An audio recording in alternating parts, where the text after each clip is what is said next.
Hi, my name is Mike Dillard, and this is Self-Made Man, the podcast for those who want to leave their mark on the world and create a legacy of honor, integrity, and achievement in every aspect of your life. I'm glad you're here, and once again, it is time to forge your destiny.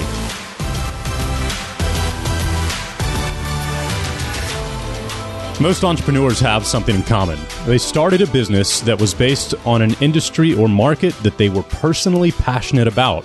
Now, that passion is what allows you to see opportunities that others can't, which is exactly how Ryan Carson started his incredibly successful education company. 8 years ago, Ryan discovered that there was really a lack of quality training available online when it came to the skill of programming. So he decided to solve that problem.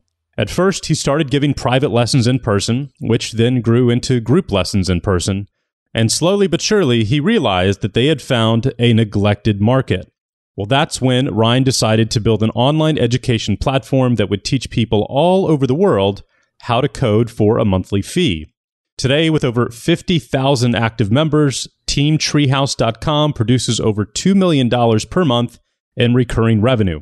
Now, as you can imagine, I had a particular interest in what Ryan had to share, given the fact that Self-Made Man has the exact same business model, but for the entrepreneur market. Well, he did not disappoint. In this episode, Ryan delivers a world-class education on what it takes to build a thriving, profitable, recurring revenue business that markets information and self-improvement. You'll learn how to differentiate yourself from all of your competitors, whether you should raise money or not, the most important metrics that you need to pay attention to, the most effective marketing strategy that they've used to acquire their members, and much, much more. If you've ever thought about building a recurring revenue business that sells education or software, this is an interview that you absolutely must listen to. Now, one of the biggest topics that we're going to discuss in today's episode is measuring your company's key metrics. Knowing your company's marketing metrics is critical to scaling and growing your business, but it's a topic that can be a little bit confusing. If that's the case, make sure you head over to selfmademan.com and watch the brand new class with Jared Morris titled The Simple Way to Track Your Company's Key Metrics. In less than 60 minutes, you're going to know how to easily track your company's most important pieces of data, how to identify your path to profit, how to figure out which area of your business is currently holding you back from massive growth, and much, much more. Now, if you are not a member of selfmademan.com just yet, do not worry. You can watch this entire class for free for the next 7 days. With that being said, please help me welcome Ryan Carson. Welcome back, guys. Mike Dillard here. And today we've got a fantastic interview with a fellow founder who is also in the online education industry. It is none other than Ryan Carson from TeamTreehouse.com. So Ryan, thanks so much for joining us today.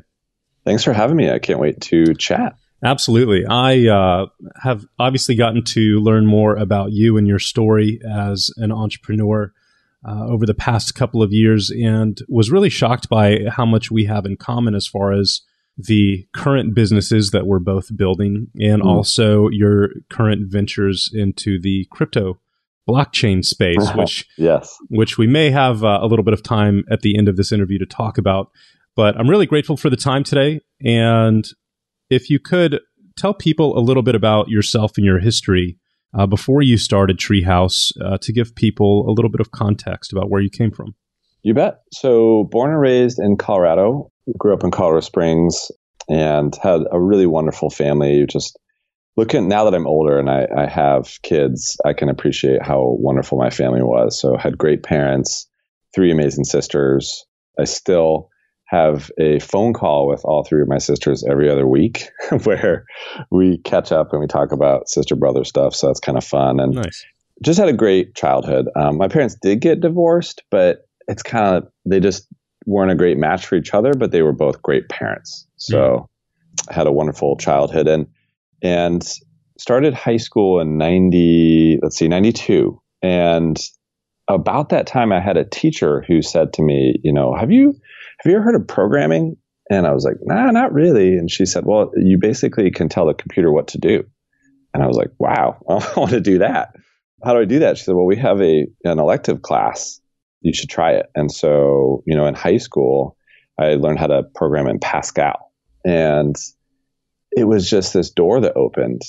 I'm not super geeky or super nerdy or very good at math or any of that stuff. So the first thing I want all you listeners to hear is that, coding and programming and the tech industry is not for people who are super nerdy. It's more creative. And so I realized I could create anything with my mind. If I could think of it, I could figure out a way to write a program that could do it. And so I got really excited about it. And then again, I was lucky. I had parents who could afford college, and it was assumed, hey, you're going to go to college. And I know that's a big privilege. And so I went to Colorado State University. It's kind of funny looking back because I was remarkably unambitious. So my sisters went to Colorado State University, and I was like, I'll just go there. So I applied and, of course, got in because it's not, an amazing school. It's okay. But and I didn't know what to study exactly, but computer science had the word computer in it. So I picked it and got a degree in it. And the truth is it was really technical. It kind of feels like learning electrical engineering if you're going to be an electrician. It was kind of overkill when the reality is I just wanted to build things, but got the degree. And then it hit me. I've spent my whole life in Colorado, and not that that's bad, but I was worried that maybe my life, my view on life or my worldview was possibly limited because I had never experienced anything else. So I watched a movie called Notting Hill, which for you romantic comedy fans out there will know. And I thought, London looks great, and moved. And I remember my mom cried really hard when I left. And I thought, Mom, why are you crying? I'm going to come back in a year. And I came back in 12 years. So I know now why she was crying. And now I have kids. I get it. They're going to meet somebody. They're going to do something. They're never going to come back. So I met a girl in England. And so really changed all my plans. And so I ended up marrying her, living in England, having kids in England. I basically started 4 companies in England. And fast forward to Treehouse, like, why did I start this company? And it was because as soon as I got my first job out of college, it was a really simple web design job, web programming job. And I just realized, why do I not need everything I learned in my degree? My degree was really advanced, but what I'm doing is more like a trade skill. It's more a creative, craft. So what happened? Why did I learn all this stuff I didn't need? And it really bugged me. And, fast forward to 2010 when I started Treehouse, I just decided, you know what? I think there's a better way for people to learn this trade skill that will get them an amazing high paid job. Instead of going to college, I think they could actually learn online. And so we used our own money to bootstrap Treehouse and got it started and started really simply. Can you dive into the details around that a little bit? What year did you guys launch and how much did it take to get you off the ground? Yeah, you bet. So I'll kind of build to a little bit to give all of you listening context, because I hate it when people just say, I started a company. And you're like, well, how did you do that? And where did the money come from? And how did you decide to do it? And all those kind of things. So I'll give it a little bit more context. So when I worked as a developer for other companies from 2000 to 2004. And then when Jill and I decided to get married in 2004, I decided I'm going to start a company. And the reason why was because I was watching Jason Fried and David Heinemeier Hansson at what was then called 37 Signals and is now Basecamp. And they were blogging a lot about how they built Basecamp. And I thought, I learned how to program. I can build a solution to a problem and I could charge monthly for that. I could do that. And hey, I only need to make, a couple $1,000s a month to make, to cover rent and survive. So let's do it. And so I picked a problem that I understood, which was sending large files that you couldn't email. I worked at a design company and we had these large Photoshop files. And, in 2003, 4-ish, you couldn't send large files. And so I built a really simple web app that would do that. And I got one customer that paid me £3,000 to install that for them at their company. And as soon as I did that, I realized I can quit my job. That's enough money that I could survive for a period of time. And thankfully, Jill had a job. And so, if the worst happened, she could cover our rent. So I quit and I started my first company, and I knew nothing about business. I had a computer science degree. I wasn't one of those entrepreneurial guys who had lemonade stands and baseball cards. I didn't do any of that, and really kind of got my behind kicked on that one. I didn't know how to price it. So I priced it essentially at B2B pricing. It was 500 pounds a month, which means it's not a consumer product that people are just going to sign up for. It's targeted at businesses. I needed to really go about sales and marketing a whole different way. And I didn't even know that, so I was out there trying to sell and market this thing and didn't know what I was doing. And I think I got maybe 3 or 4 customers to pay me 200 pounds a month for this. And it just wasn't working. It certainly wasn't Basecamp, So I think at that point I just had a hard look at the mirror, and I realized this isn't going well. And I don't exactly know why, and I don't know exactly how to fix it. And it basically failed. Looking back, I know exactly why it failed. I didn't know how to do, marketing to businesses. I didn't know how to do sales. I didn't know how to do pricing. I didn't know how to do testing. I didn't know how to do any of that. So at that point, though, we didn't have kids, we didn't have huge commitments. So I could pivot into another business. And so what we actually did was we started teaching people how to program. And the reason why is because I realized, okay, I'm having to learn everything, through O'Reilly books or Googling things. Apparently there's no real way to learn how to program or how to code or how to make apps. So why don't we start a school that does that? But let's just do it in person. So we actually started in person. And we did a workshop in London. It was called How to Build Enterprise PHP Web Apps. And because that was important, trust me, back in 2005. And we emailed all of our friends, and we got one speaker who is sort of a big deal to agree to speak. And it actually sold about 30 tickets. And that was the beginning, really, of Treehouse, because I realized, wow, okay, people want to pay to learn this. It's very exciting and empowering to give them knowledge. And I bet this is somewhat related to why you're doing what you're doing. It's so satisfying and fulfilling to give people knowledge that they then change their life with. Yeah, without a doubt. That's all I've been doing for 15 years. And, right. And there's nothing, you're right, there is nothing more satisfying than getting an email or a letter from someone, saying that, hey, what I learned from you has changed my life. I used to be doing this, and now I'm doing this. And exactly. It's awesome. Yeah. It is. And so I realized this is fun.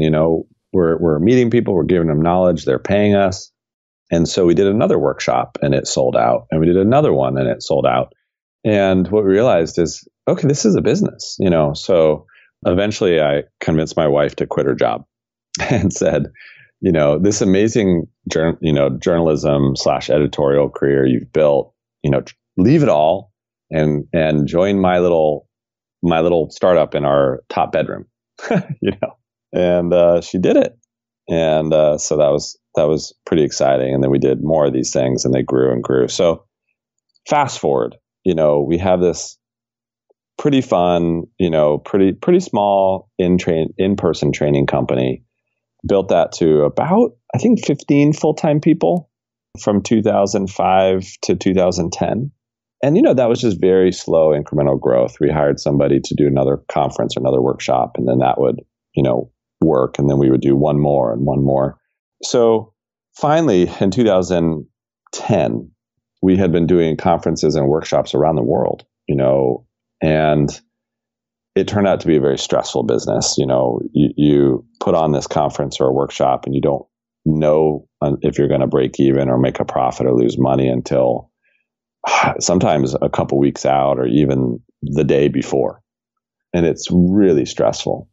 And I thought, how do we take what we're doing, which is fundamentally good, giving people skills to change their life, but make it more scalable, make it more affordable, and make it more effective? And I was talking to my wife about this, and, lynda.com had existed for a while, and we sort of looked at their model and thought, there's something there to that. So my wife just said, well, why don't we hire, a couple teachers and have them teach and charge $25 a month, and let's just try it. And so, boom, that's where, the very beginning of Treehouse happened. And then it was like, okay, how do we make that happen? And what we decided to do was use the very small amount of cash flow we had from our in-person training company to launch Treehouse. And it had a terrible name in the beginning. We had a blog called Think Vitamin. And the reason why we had that blog made sense in some respect. The idea was, let's do content marketing. We've got to provide good content for web designers and web developers so they then find out about our conferences and workshops, right? And it did work. It was a very successful blog, primarily because we just put in the time, and the money and the effort. And so when we launched Treehouse, the thought was, it wasn't even called Treehouse back then. The idea was, well, let's give it a name that will allow us to piggyback on this successful blog we built, because then people will transfer, their trust onto the new product. So we called it Think Vitamin Membership, which is the worst name ever. But it kind of made sense, and it did work. We launched it to our own community that we had built, and so Think Vitamin Membership was an overnight success that, as the cliche goes, took 5 years to build. Right. Then it, thankfully, right idea at the right time, and it grew and grew. And eventually we realized this is the stupidest name ever. We have to change it. So we came up with the name Treehouse and rebranded in 2011, and here we are today. So, it's interesting, the parallels that we've had, right? You have your base core skill set when it comes to programming. Hey, there's other people that need to learn how to do this. Let's set up a platform that will teach them. And I've basically gone down the same rabbit hole when it comes to teaching entrepreneurship, right? So, and, a year and a half ago, when I was deciding what to do with Self-Made Man and what it should look like, I'm, sitting there studying Lynda, studying Skillshare, studying Creative Live, and all of these other education platforms. And the conclusion you walk away from is, okay, there's clearly an existing business model that works here.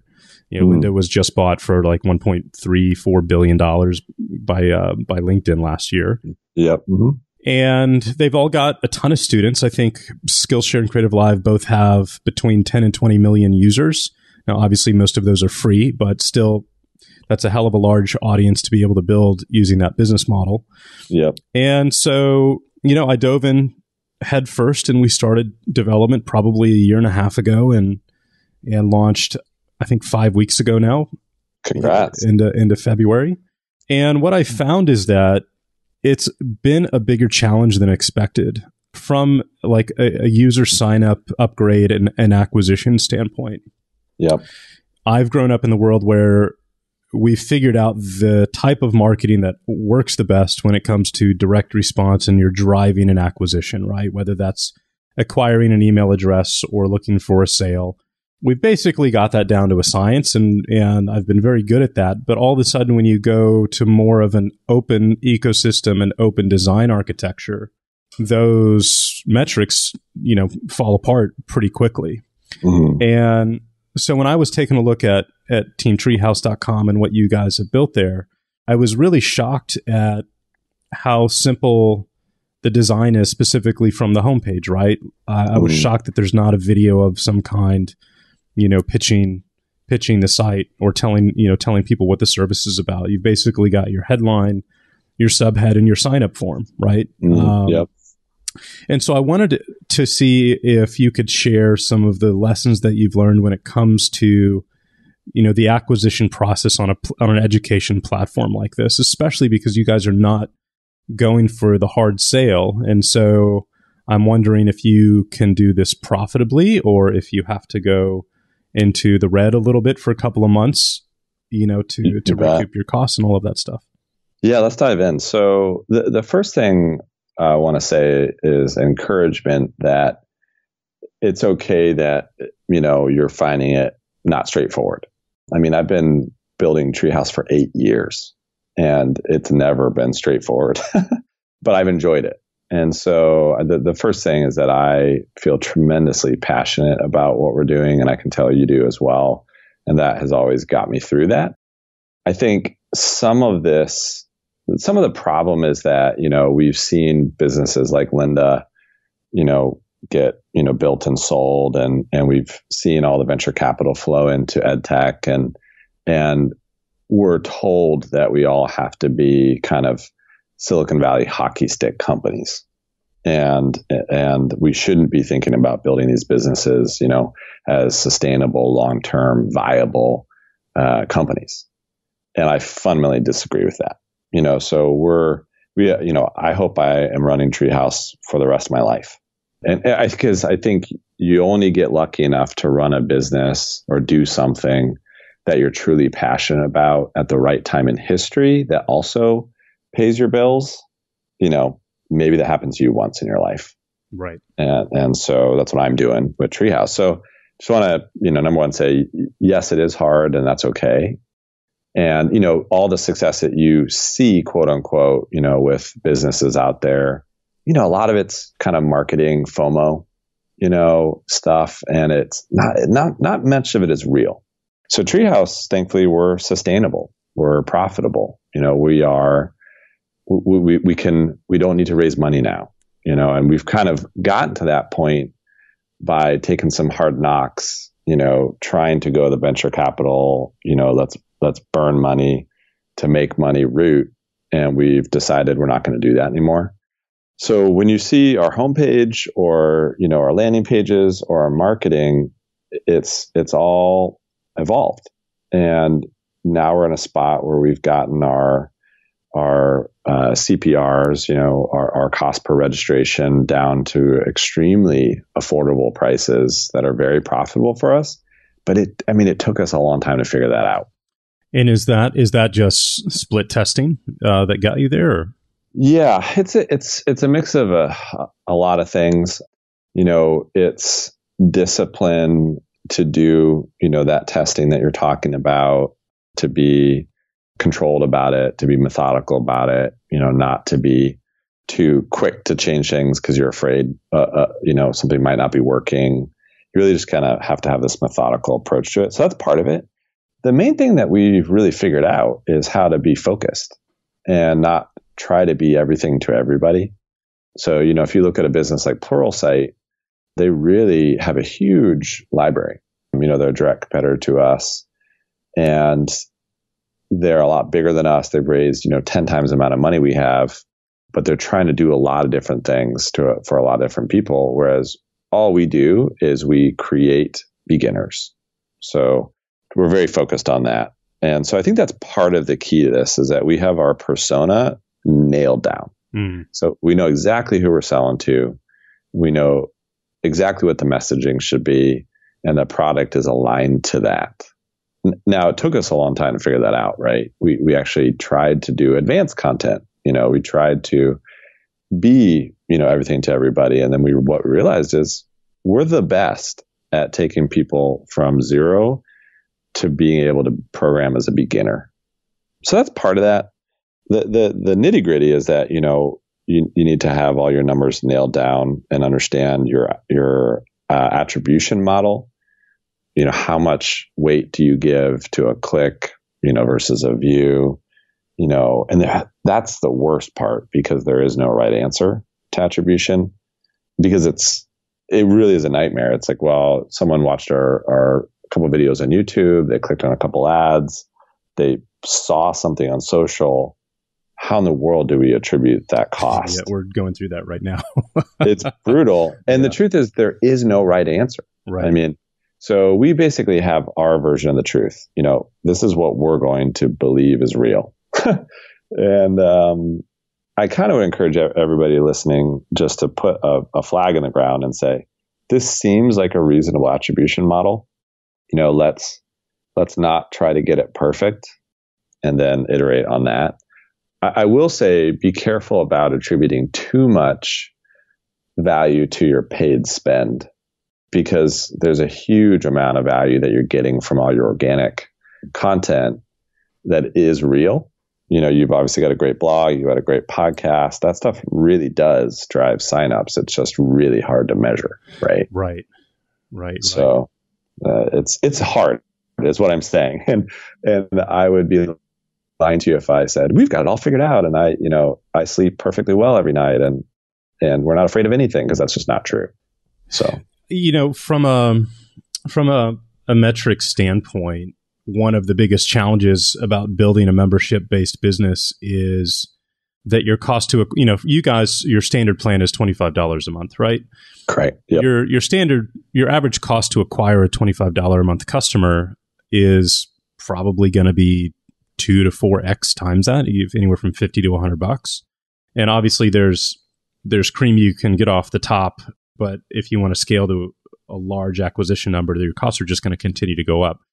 Is that something that you guys were able to do from the get-go, which was to acquire customers at like break even, right, without going into the red? Or did you have to go get funding in order to help with that? So we bootstrapped Treehouse from the beginning, mm-hmm. but the reason why we were able to do that is because we had built that blog, Think Vitamin. Mm-hmm. And so, I believe that you have a powerhouse of content. That means, for instance, specifically you don't need to go raise that money because you're not starting from scratch. Now, that won't mean it's easy or quick.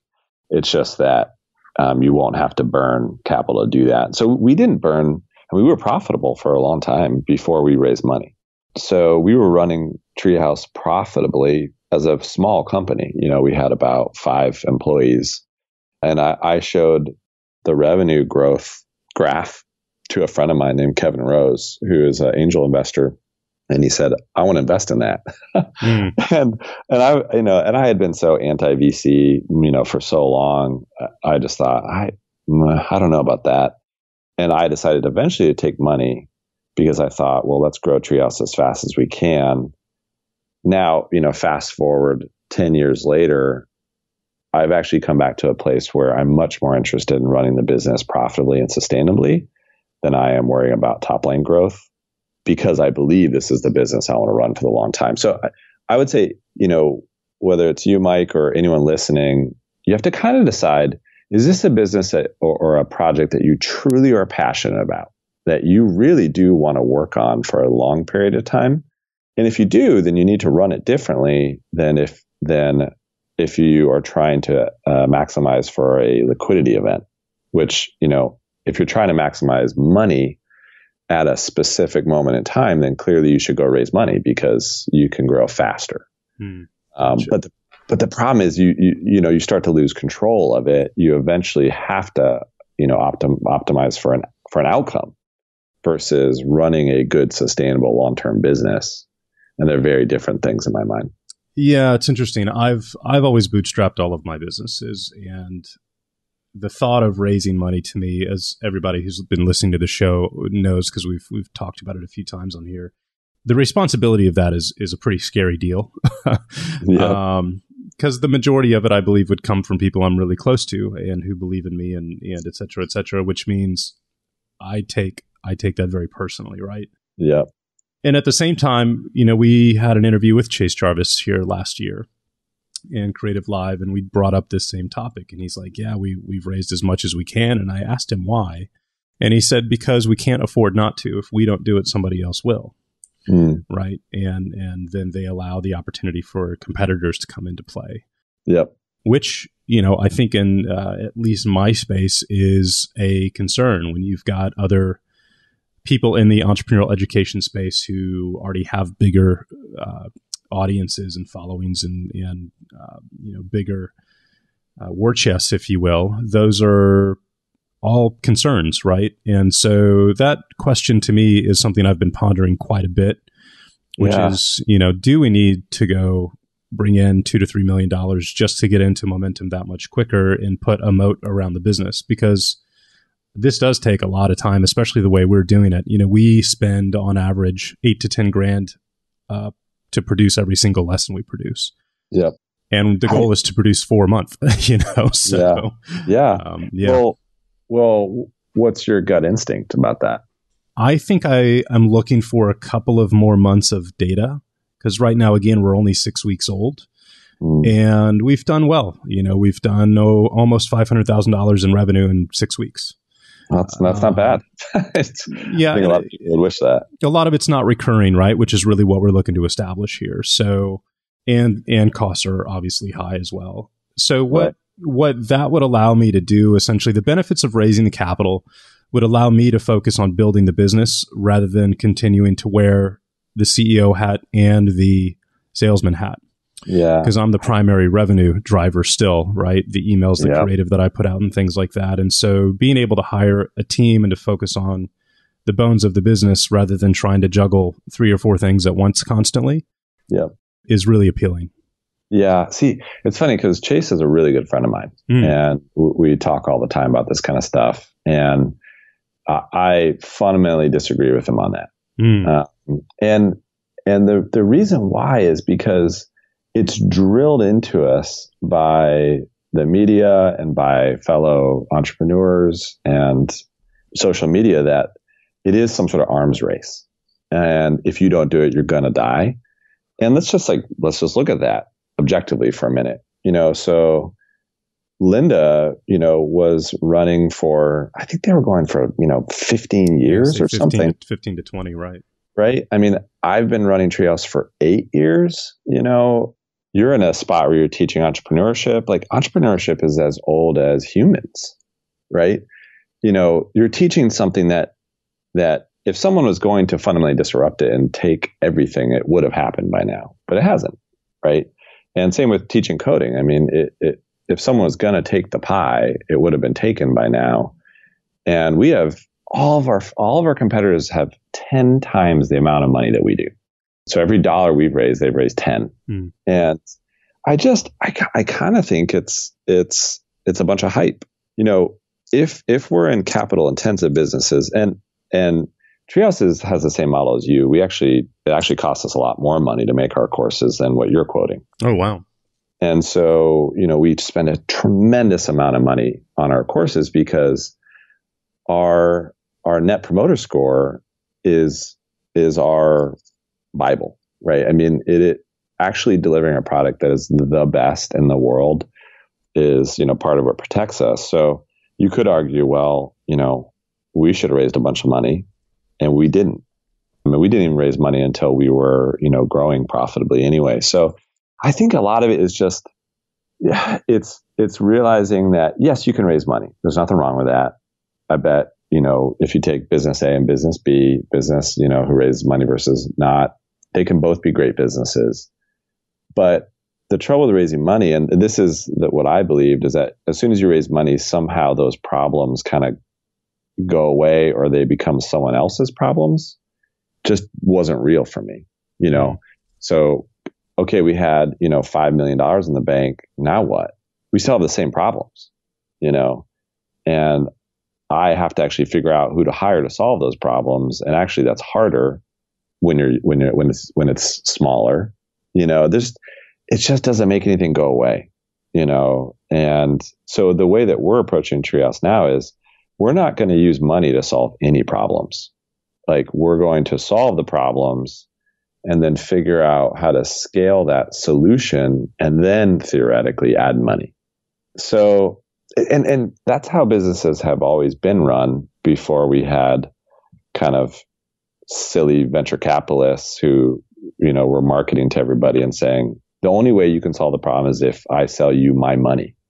Right. And venture, there's some great venture capitalists out there, and there's a lot of not great ones. And what we have to remember is they are salespeople and they're selling their money. And so of course they're going to want you to take their money, and that's not good or bad. It just is. So, have you read the book Hacking Growth by Sean Ellis? I haven't. I've heard a little bit about it, but I haven't read it. Great book. And it's really about building a business similar to what we're doing, more aligned with SaaS businesses, but all recurring revenue based, right? And got it. One of the key lessons in that book is establishing what he calls your North Star metric. So what is the single most important metric that the entire company is aligned around? Do you have one for you guys in one that you pursue? You just mentioned Net Promoter Score. So maybe that's it. Or maybe it's just front-end acquisition, right? And I think that changes as your company evolves and moves into different levels of maturity. Yep. Yeah. So having clarity around which numbers matter, I 100% agree with that. So we just launched what we call our 2-year vision. So on January 1st, 2018, we laid that out, to the whole company. And what that was about was actually getting very, very clear about that. So this is one of those things, if I could go back in time, I would grab myself around the throat and I would say, do this. Like, what's wrong with you, Ryan? So anyway, we have now a very, very clear 2-year vision, which is we need to do X by this date. And we have specific measurements. And there's 3 categories of measurements that are really important. Net Promoter Score is definitely on there. And so, yeah, we're very clear about it. And we're very clear about, talking about those numbers. So now we talk about them, every month with the whole company. People are very aware of them. So, yeah, those are really important. I mean, obviously, CAC to, LTV ratio is super important. If we could define those for folks. Yeah, sure. So CAC is cost to acquire customer, and then LTV is lifetime value. So the idea is, if it costs you, $1,000 to acquire a customer, and that person pays you $2,000 over their lifetime, quote unquote, the amount of time they spend with the business, then you have a 2-to-1 LTV to CAC ratio. So that's kind of the thinking there. And then what we've discovered, it sounds like you're going to be aiming mostly at consumer, right? Or are you thinking about a B2B? Okay, got it. So that's the other thing. Everybody listening should get really, really clear on, okay, who is my persona that I'm selling to? We didn't have that nailed down very early. And so now we do. And the metrics for the B2B persona are very different. And the number, it's a very different focus than it is consumer.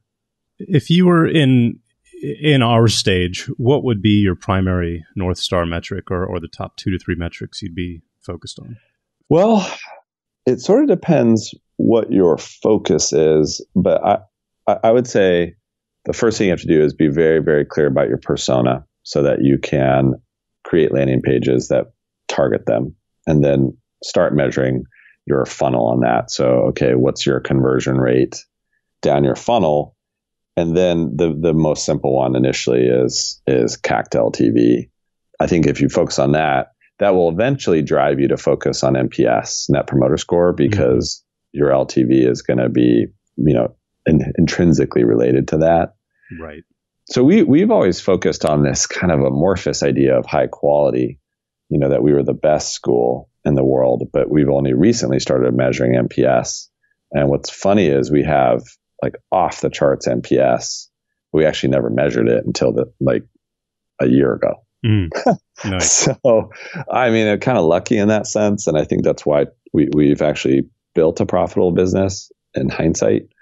It's challenge 1 is getting someone to sign up, right? Challenge 2 is getting them to actually use the product. And you'd be surprised at how often people sign up and never actually dive in and use the product. Gosh, yeah. Is there some secret sauce, if you will, that you guys have discovered that's really helped to activate your new members? Yeah, I think there's some gut level instincts I have on this, but it's going to be very different per product. I think the way that I think about it is like we're a gym. And, when you walk into a gym, you're there for a reason, right? But the gym doesn't know what that reason is. You could be there because, you want to get really muscular because, you're training for a race, or, you want to just look better because you're trying to find a boyfriend or a girlfriend, or you're just there, to try it. There's a million reasons why you're there, but you walk into that gym and there's a million pieces of equipment, and you're never going to succeed unless that gym says, why are you here? How can we help you accomplish that goal? And then once we understand your goal, then we're going to give you a plan to accomplish that goal. I think we all need to do a lot better job of that, saying, why are you here? Okay, now we're going to map your goal to an achievable plan that is doable one day at a time. Mm. So I think thinking about it in that respect is very helpful, but it's hard. That's one of the hardest things about any of these kind of businesses where we're giving people knowledge is that, learning is just hard.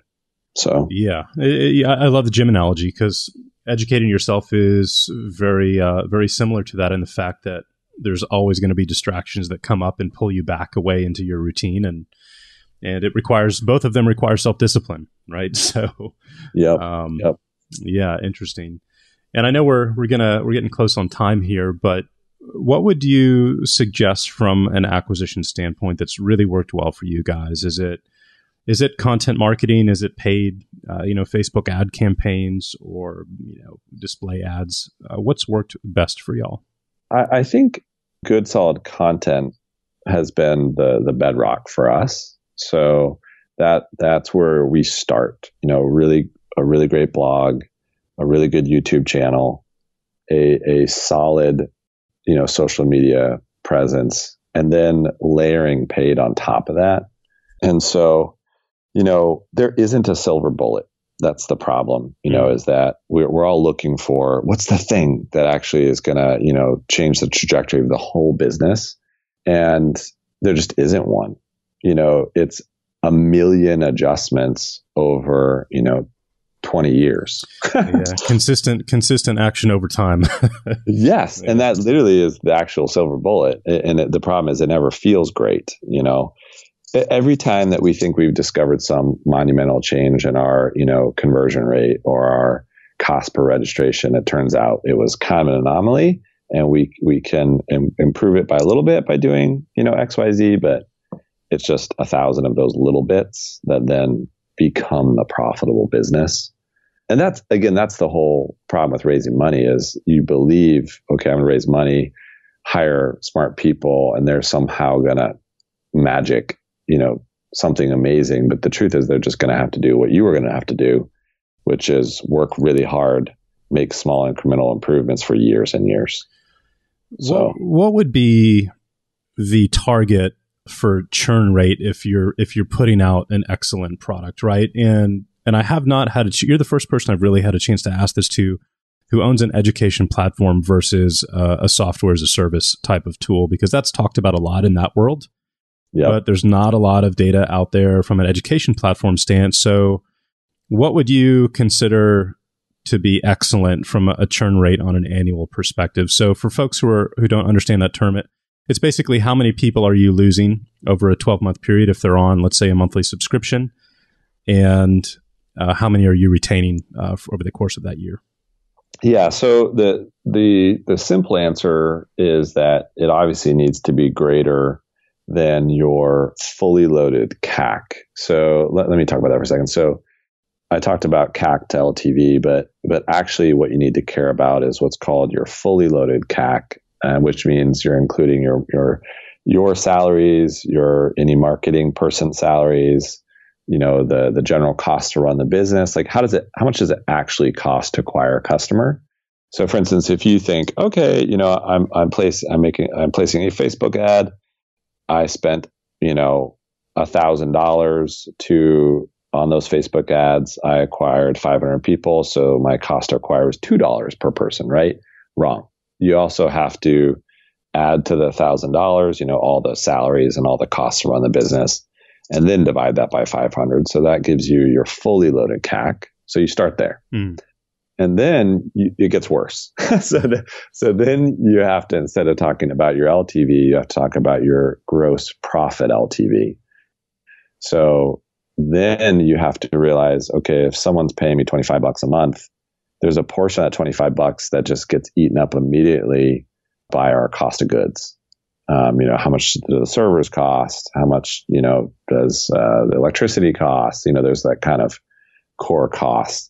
So as long as your fully loaded CAC, fully loaded cost to acquire a customer is larger than your gross profit LTV, and that's working for you, that is the right amount of churn, So it's different for everyone. So it's one of those frustrating answers. It depends, but it does, right? So you want to get to that level where there is a low enough churn that those numbers look good for you, because then you can scale the business by putting more in. I like to, think about, well, how long should people be on the platform to achieve a goal? Because it's not going to be forever, it's not, they're not B2B customers. So the churn will be a lot higher. It's like a gym membership, right? So I think you want to think about it in that kind of perspective, and then let that guide you, and then let the numbers of FCAC to GPLTV, be the proof on that. Yeah, it's interesting. I look at our business as, the traditional stool with three legs, right? And the fact that I understand that when people come to Self-Made Man and they get a membership, there's only so much they're going to want to learn, right? At some point, everybody's going to get tired of watching videos and taking classes and things like that. And so I've always looked at it from the aspect that people come initially for the education, but they stay for the entertainment and community aspects. Interesting. And so people will stay a member of a community far, far, far longer than they use the actual product, if they're getting, let's just say, a return on that emotionally, right? Emotionally. Yep. And so that's kind of a big piece of the brand that we're trying to establish, is the fact that it is a brand. It's a lifestyle brand. It's a community of like-minded people who share similar value sets. And so that's really what we're focused on from a retention aspect, is come for the content, plug into the community, find your tribe essentially, and then you end up staying here for that reason, if not more than the original. Yeah. And that to me sounds like a great strategy. Obviously, the proof is going to be in the pudding, and that's why NPS matters so much. And we use a really nice tool called Ask Nicely to measure NPS. So I'd encourage anyone listening to, just use an NPS tool. It makes it a lot easier. That's awesome. Yeah. And then start measuring those assumptions, because I've had so many kind of gut instincts about Treehouse that have turned out to be wrong. Mm-hmm. A lot of them more have turned out to be right than wrong, but I'm definitely not 100%. So you may be right about that, but the data may prove you wrong. Right. It's hard to know. Yeah. Now, agreed. I've stopped guessing on split tests and assumptions, because I've gotten them wrong so many times. I'm like, okay, I clearly do not know what the answer is going to be here. So, yep, it's frustrating, isn't it? You think you have this gut feeling, and it turns out, oh gosh, that was really wrong about that. Yeah. You'd think your lifetime's worth of experience would count for something, and it's not always the case. But I will counter one. Actually, the one thing I've learned as a CEO and founder is that actually, though, some of your deepest gut instincts about the business are correct. And so, yes, we're probably wrong about these, copy things, or by this, what image should be on a landing page. But some of your deepest instincts about the business probably are correct, because you started the business. Right. And I'm learning to actually trust myself a lot more than I used to about that stuff, which was hard. I actually have a CEO coach now, and she taught me that. Like, Ryan, you're actually right about these large things a lot more than you give yourself credit for. And so try to trust that deep gut instinct on large strategic issues more than you do right now. So yeah, no, agreed. I think that's why you've got to come from essentially your crowd of customers, right? If you come from that group, you have an intimate understanding of the challenges and the emotions that they have, and how to serve those, for sure. Yeah. Sorry, it sounded like you were gonna. No, this has been great. Thanks. It's really fun to talk about these things. So I appreciate your time. Yeah, no, I was just going to say thank you so much for taking the time to join us. We've both got little 7-year-olds who we've got to go grab from school here. But Ryan, this has been a real pleasure. Thank you so much for the time. And obviously, people can go check out the platform at teamtreehouse.com. Where can they connect with you if they'd want to just follow your work? And I know you've got a great Medium platform as well. Yeah, pretty much just Google Ryan Carson, and you'll find me on Twitter, Instagram, Medium, and Facebook. I'm most active on Twitter and Instagram. Awesome. Well, guys, thanks so much for listening. As always, Ryan, thank you again for coming on to the show and for your time today. It was a huge learning experience for me, and I'm sure for everybody listening. Guys, if you thought so, please share this episode with your colleagues and fellow entrepreneurs, and we'll see you next week. Take care.